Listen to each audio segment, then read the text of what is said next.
Welcome back, explorers. I'm David, that's Wesley, and this is the Trailcast. The show that gets so far off track, you'll have to stick around to see just where we end up.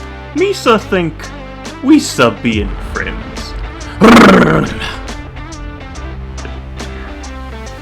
As weird as that was, that's right. Today, we are talking about Star Wars Episode 1, The Phantom Menace.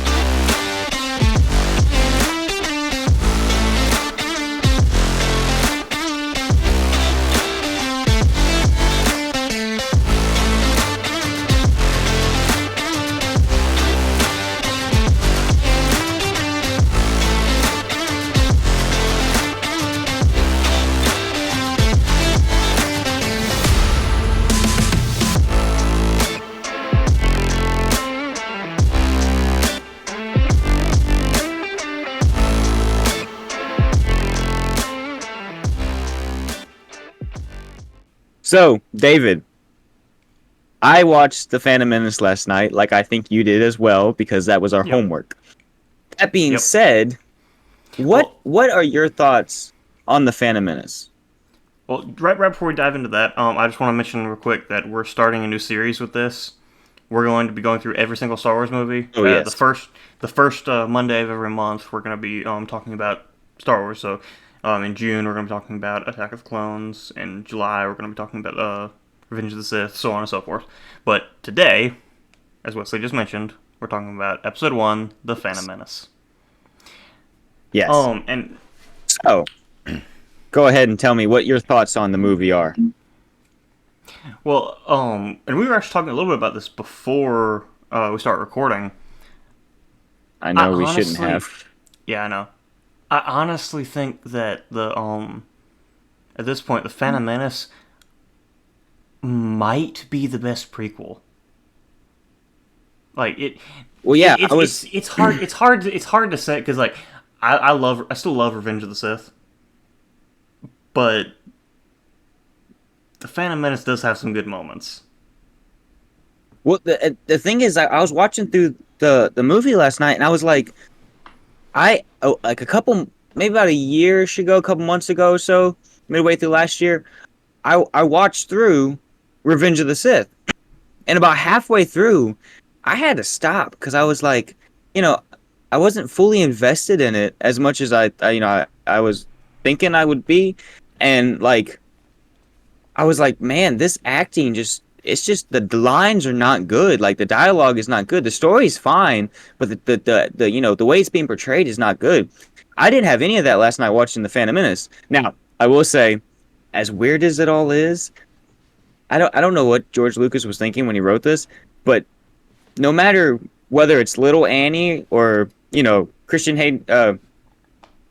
Hayden Christensen. Anakin. Yeah, I had it backwards. But no matter which one it is, the dialogue between Anakin and Padme are just awkward because like that was the only awkward part that I saw in The Phantom Menace was when little Annie and Padme were talking, which Sarah brought up the idea of like the age gap there, which it's still a little bit of an age gap, decent age gap, but isn't Anakin supposed to be around 9 and isn't Padme about 18-ish at that time? So about a 9 to 10 year age gap.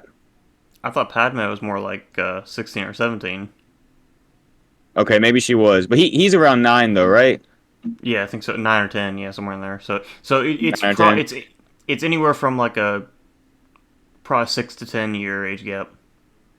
Yeah, which I was, it's very weird at that age, and Sarah made the comment of like, they met when they were that age, so it probably still would be weird as they got older, because they still have that kind of dynamic. But like, when you hit like 20s to 30s, it's like it's not that big of a gap. No, but, not really. All in all, their relationship is a little weird. Just because of the way that the story was having to be, Anakin couldn't have been the same age as Padme, and it wouldn't really make sense for Padme to be the same age as Anakin. So you have to have that age gap in there. But it's kind of hard to do. And I can understand why they did because in that first them. I can also understand why they did because in that first movie, George Lucas obviously wanted to introduce pretty much the two of his main characters for the trilogy, and it would be kind of weird if he didn't Yeah. introduce one in that movie, because like the three main characters in the prequel trilogy are um, Obi-Wan, Anakin, and Padme. More so in Attack of the Clones and in Revenge of the Sith, Hmm. but they're still they're still in the Phantom Menace. Yeah. Yeah. Now let's talk about the story a little bit here. And I know you and I have grown up watching Star Wars, so we've watched these movies hundreds of times. What do you Yeah. think about the story in the Phantom Menace? Um. Well, we were talking about this a little bit before, Mm-hmm. and to just tack this back into the podcast because we were getting a little bit too in depth beforehand, before we started recording. But like, I really never had really saw it as much on screen outside of actually the knowledge of knowing what the story is about as much as I saw it. But man, the manipulation that Palpatine has with he's playing both sides over here, like it is just like master strategist over here. Like he is pulling all the strings and he's doing it so proficiently. And like it is just so cool to watch. He's the bad guy, he's the guy you're rooting for, but like or rooting against. But like you look at that and you're like, man, that is just like he is a really cool character, and I think he does a great job of manipulating people. Like with Padme, manipulating her, manipulating the Trade Federation, and like all these different things to get what he wants out of them. You know, Also, to I will I say, mean, I guess the plot of the movie is for him to become Chancellor. So like, in the beginning of the movie, like it's kind of portrayed as his plan is to get the Now, it might have gone exactly according to plan for him. I don't know, but it almost feels like his original plan from the beginning of the movie went completely south, but he still ended up on top, coming out of it. Like he yeah. still ended up getting what he What do wanted. you think his original plan was? What do you think his original plan was then? Well, I'm just talking about like him telling the like Newt Gun or the Viceroy and stuff to Viceroy? like get the Viceroy to get the the princess or the queen to sign everything over, sign stuff to make their blockade legal and stuff. Honestly, like, I don't know if that was actually part of his original plan or if he's just using the Trade Federation in that way. But Personally, either I think or, that was. Personally, I feel like that was probably just him manipulating them. Because you think about it, like what happened to them at the end of what happened to the Trade Federation at the end of all this? Well, they were arrested, and they lost in all this. He's not going to come to them and tell them, "Hey, I have a plan, but it's going to end up with you in a bad situation." But hey, I'm gonna get what I want out of it. So I mm, do feel like that was part of him playing it. I also feel like there was one point where um, the Emperor is talking to or Sidious, I guess at this point he's not the Emperor yet, but the Sidious is talking to the Viceroy, and he's talking and saying something about they're talking about what Padme's doing, about her coming back to the planet, and like for a minute there, it really sounded like he was playing dumb, as if he didn't know what Padme was doing, what she was planning, and like he told them to do something, but it seemed as if, oh, I don't necessarily know what's going to happen or if this is going to work, but hey, we're going to do this is probably the best idea. I think it was part of it where they sent all the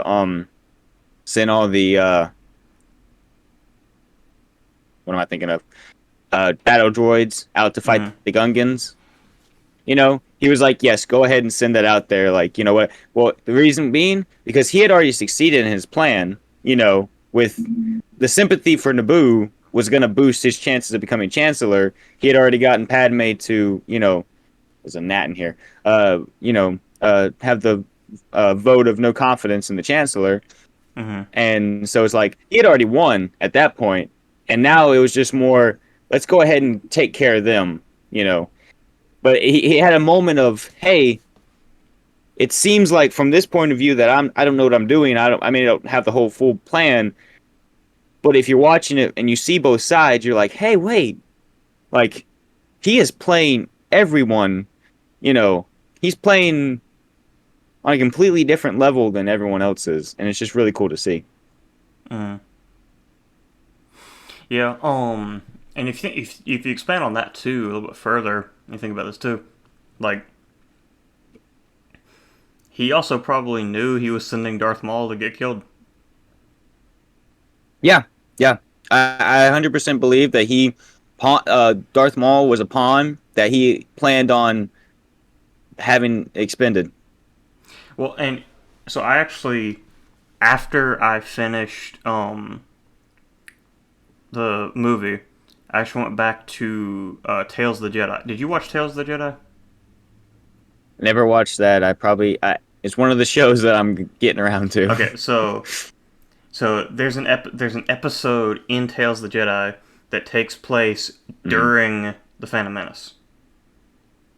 Okay. Like how in Clone Wars they had the the arc that takes place during um episode 3. Revenge of the So Sith. Yeah. yeah, but this is just a single episode in Tales of the Jedi, but it follows Dooku and Yaddle during the events of the Phantom Menace, Okay. and it's interesting because I'm almost like I kind of wish someone would make an edit of this and put all this stuff together because Mm-hmm. it also leads pretty good into. I won't spoil anything because I don't. You said you hadn't seen it, but it also leads even more into Attack of the Clones too, Mm. because they mention Camino and stuff. Yeah. So I guess about that time is when, well, so had I guess he wasn't Tyrannus at this point, or was he Tyrannus at this point? What was he called as the So Jedi? he was Jedi Master Dooku. He Dooku was was is his Dooku. Okay. Dooku is his real name. Tyrannus is 'Cause I know his like, Darth Tyrannus. Yeah. Sith name. Yeah, Okay. Tyrannus is his Sith So, name. so Um, had Dooku turned at this point, or was that because I know it's kind of a weird thing when you look at the Phantom Menace. He's not in it, but like it seemed like maybe he had been around before the events of the Phantom Menace, and then had quote unquote died, you know, or something. Or so in I guess this, they knew he turned to the dark side. he was still in the Jedi Order during the events of the Phantom Okay, Menace, and at the end, after, like I said, this is kind of a spoiler, but you're fine. um, Just spoil okay, anything. I'll get around to watching okay, it, but I don't mind well, spoilers for this. okay, well, at the end of this episode that takes place during the Phantom Menace, um, Dooku meets with Sidious. So he'd been talking with Sidious for a while behind the Jedi Council's back. Hmm. Um, Now and so this he is meets with actual Sidious, not Sheev, right? yes, Or is he talking to Sheev? no, he's talking to Sidious, Darth Sidious. But does he know? Does he know who he is? That's what I'm asking. Maybe at this point, I don't know, Okay. Anyways, I don't know, but continue. yeah, he's talking to uh Sidious, and um after Qui-Gon dies is when he kind of Sidious kind of makes him his new apprentice. So you see that in this Okay. in Tales of the Jedi too. Hmm. That's kind of cool.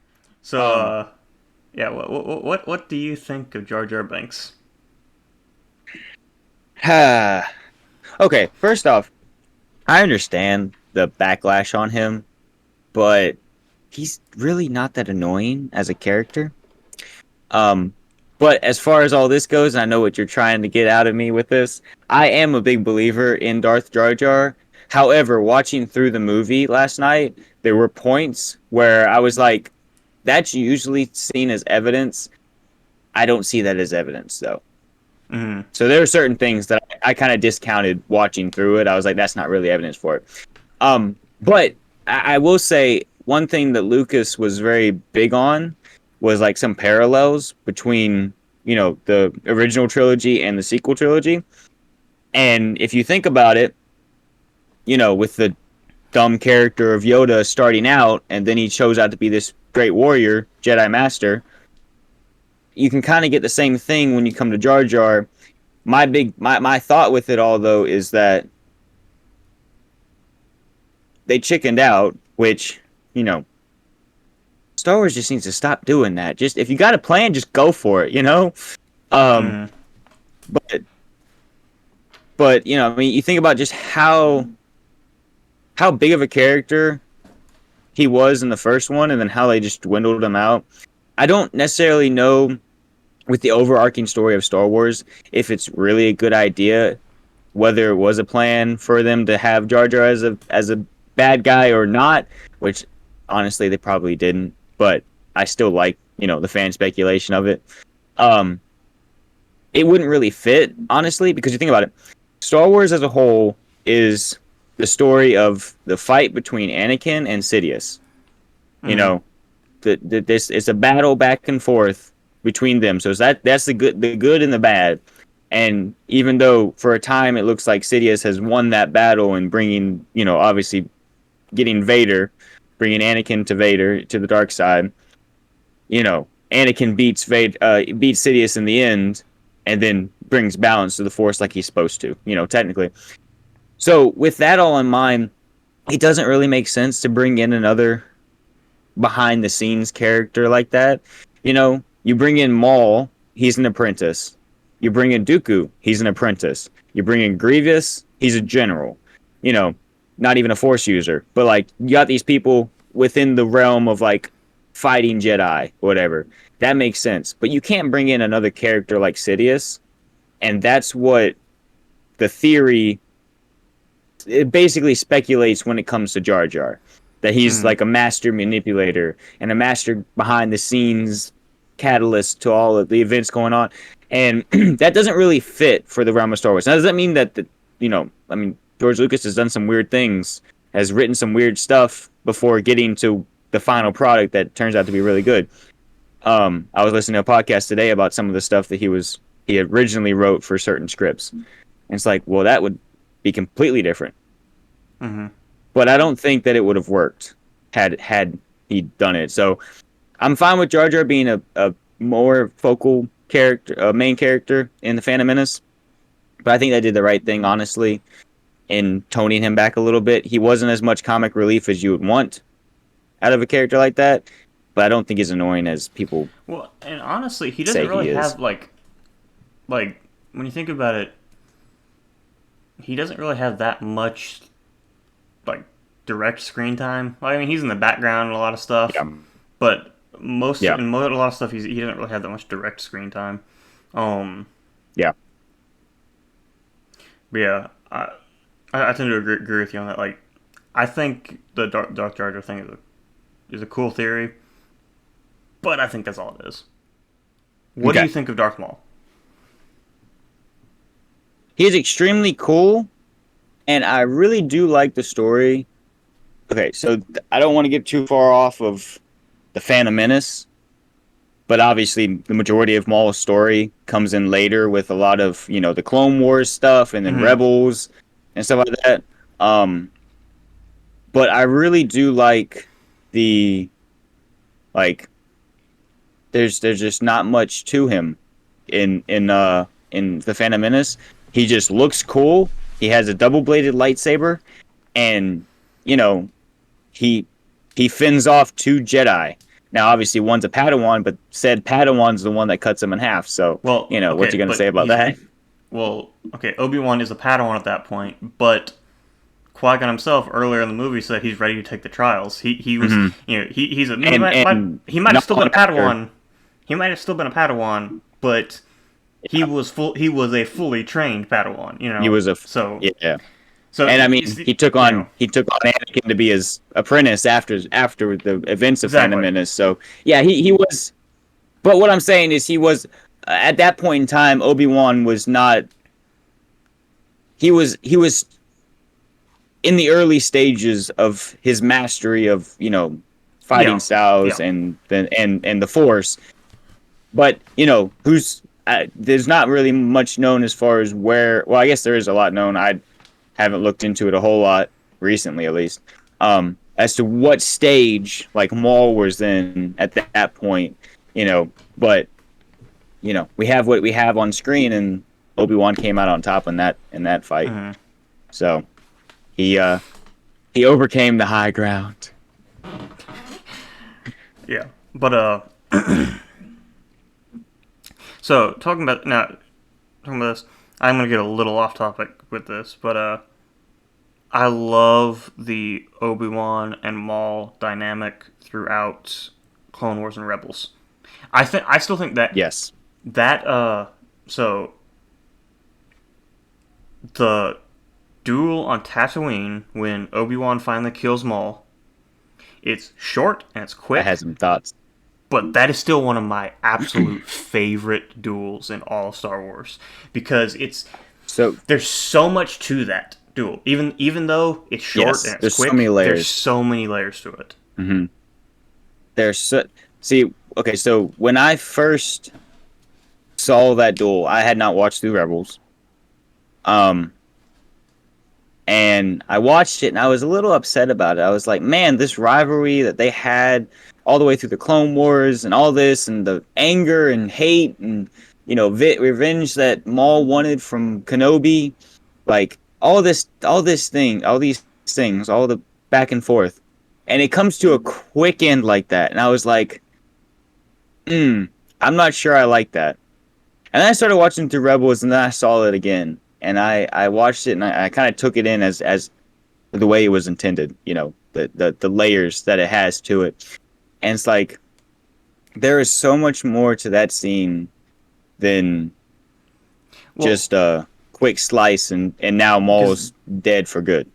the biggest part of that duel is the build up to it. It's the hmm conversation that Obi Wan and Maul are having, and then the hmm realization that Maul has that oh dang, you're here protecting the chosen one. hmm Yeah. Well, You're here also protecting Luke. Yeah. Maul probably also sees this as an opportunity for him to be able to best Kenobi for good because he's old. He's been in hiding for years. But then he, like you said, comes to the realization he's protecting the chosen one over here. Well, he's protecting a very important Jedi. I don't know if I Well, necessarily want to classify Luke as a chosen so one, but before we get off track with that, he realizes that, and then he realizes that Obi-Wan is still a Jedi Knight or a Jedi Master. Oh, and he has this big important mission. Maybe it wasn't such a good idea to fight him. But but I anyways, said Luke was the chosen one in that because that's what they say in Rebels in that scene. yeah. But I agree with you. Like I kind of hesitate to call Luke the chosen one because like ultimately Anakin was the one who brought balance to the Force. But we're also getting off topic again. Let's come back to Duel of the Fates. Yeah. Yeah. And again, like I said, if that final Obi Wan Maul duel is one of my favorite duels, Duel of Fates is hmm also one of my favorite duels. Like Got top one and two. How about that? I don't know if I'd go that far, but it's of the live action duels that we see, it's hmm probably it's definitely top three. It might be number one. Duel Yeah. of the Fates, It's because there's so much at stake. And I think I've mentioned this before when we've talked about Star Wars. Either I might have mentioned it last time we talked about it on the Trailcast, or maybe when we talked about it on Down the Rabbit Trail. But Dave Filoni summed up the Duel of the Fates the best. Like, I'm not gonna be able hmm to do it exactly well. If any of y'all are interested, go look up Dave Filoni talking about the Duel of the Fates and all the symbolism behind that for the next like 6 movies. But basically, it's the Duel of the Fates because it's the duel of the fate of Anakin. yeah. And the Ultimately, galaxy because yeah. Ultimately, yeah. like if Qui Gon had survived, Anakin would not have fallen. Yeah. Ultimately, that's really what it comes down to. Like, hmm because I've mentioned this before. Like, Qui Gon was a father figure to Anakin. Obi-Wan even says, "You are my brother." They had that kind of Yeah. they had a more of a brother friendship more so than that. Qui-Gon was someone who Anakin looked up to, and who Hmm. was a father figure. And in fact, they they, they do explore it a little bit. I think more so in Clone Wars, but still they do explore it a little bit. But like, there's also kind of an underlying resentment in Anakin towards Obi Wan that he's Hmm. not Qui Gon. Yeah. I do think, as far as Anakin and Obi-Wan go, I think Obi-Wan was a good master. I don't think he was the best master for Anakin, Oh which yeah, yeah. shows in a lot of the resentment that he has. Mm-hmm. Um, but as far as the Duel of the Fates go, I'm not going to be able to summarize it any better than what you just did. I'm not going to have any more really to add on to it than what you just did, because Well, yeah, let's talk about it's let's talk about the actual duel. Let's talk about the choreography. What do you think of that? okay. I mean, it looks cool. I will say, as far as like, okay, the impact of the duel is very big. Visually, it's good, Mm-hmm. but like I would place, as far as visuals go, I would place the Mustafar duel over that. Yeah. Um, Now that one's better than the duel between Dooku and uh Obi-Wan and Anakin in Attack of the Clones, but Mm-hmm. um it looked cool, and you know, I think there are aspects, and I wonder what your thoughts maybe on this are, and just how many layers deep this can go. But obviously, Maul splits them up because he's fending them off, but he's not gonna be able to do this forever. So he kicks Obi-Wan, knocks him off down the way or whatever, and then he gets Qui-Gon by himself, and he probably gets Qui-Gon by himself because he's the master. Do you think that there's any way though that he gets Qui-Gon by himself to kill Qui-Gon because the Emperor told him to? I think How much foreknowledge do you think? there might be a layer of that too. I don't know. Like I said, obviously Palpatine had planned this out fair. Like I said, like we talked about a minute ago, his plan is like perfect almost. Yeah. I think he probably did foresee this. The thing of Qui Gon being kind of like a father figure to him. So I think yes, I think that was probably Palpatine probably told Maul, yes, make sure the Master dies at all costs.